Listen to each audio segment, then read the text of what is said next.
और चलिए बढ़ते आगे नेपाल की बात कर लेते हैं। नेपाल दंगे जांच में बड़ा खुलासा हुआ है। सुनसरी दंगे के पीछे पाकिस्तानी मौलाना। जांच रिपोर्ट ये बता रही है, नेपाल की खुफिया एजेंसी की रिपोर्ट में यह बड़ा दावा किया गया है। दंगे से ठीक पहले सुनसरी में मौजूद था ये पाकिस्तान का मौलाना। पाकिस्तानी मौलाना इलियास घुमान मौजूद था जब नेपाल में यह दंगा भड़कता है।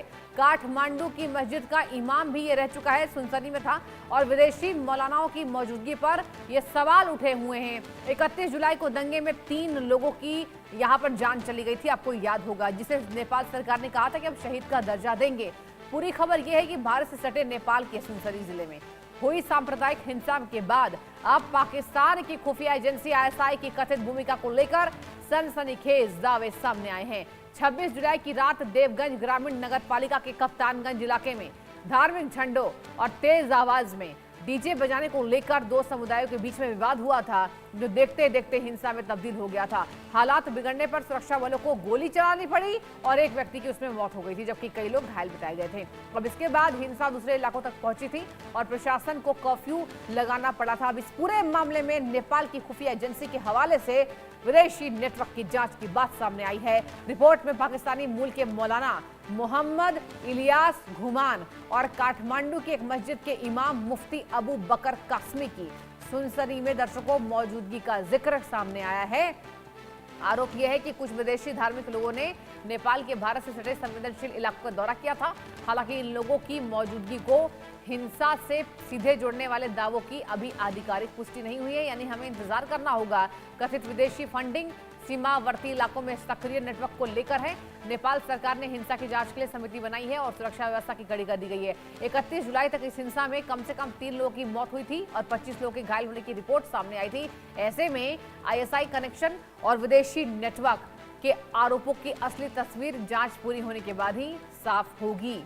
यानी कि सुनसरी में जो हिंसा हुआ था उसमें ये कहा जा रहा है कि पाकिस्तानी मौलाना का हाथ हो सकता है, लेकिन देखिए सबसे बड़ी बात तो यह है कि हमें इंतजार करना होगा। इंतजार हमें इस बात का करना होगा कि इस तमाम यहाँ पर जानकारी को लेकर क्या आधिकारिक पुष्टि सामने आती है। नेपाल सरकार क्या कुछ पुष्टि करेगी, हमें इंतजार करना होगा इस खबर को लेकर।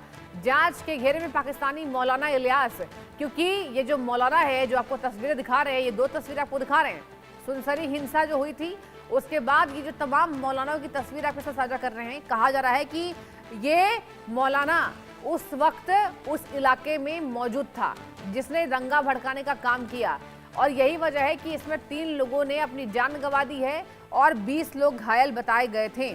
अब देखने वाली बात होगी क्या पाकिस्तानी कनेक्शन है इस दंगे के पीछे, क्योंकि अधिकतर ये देखा गया है कि जब भी कोई यहाँ पर सांप्रदायिक दंगा होता है तो उसके पीछे पाकिस्तानी मौलानाओं का हाथ होता है। लेकिन हमें इंतजार रिपोर्ट को लेकर करना होगा कि आखिर ये तमाम रिपोर्ट्स में दर्शकों क्या खुलासे होते हैं। क्या पाकिस्तानी मौलाना इलियास का हाथ था इस खबर पर?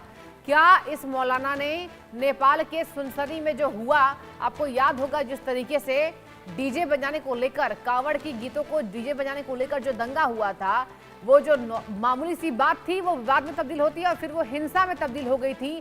तो क्या पाकिस्तान का कनेक्शन है? क्योंकि पाकिस्तान की हरकत ही यही है। और चलिए बढ़ते हैं महाराष्ट्र की ओर। मुंबई में सलमान खान के करीबी को धमकी मिली। दर्शकों, जीशान सिद्दीकी को जान से मारने की धमकी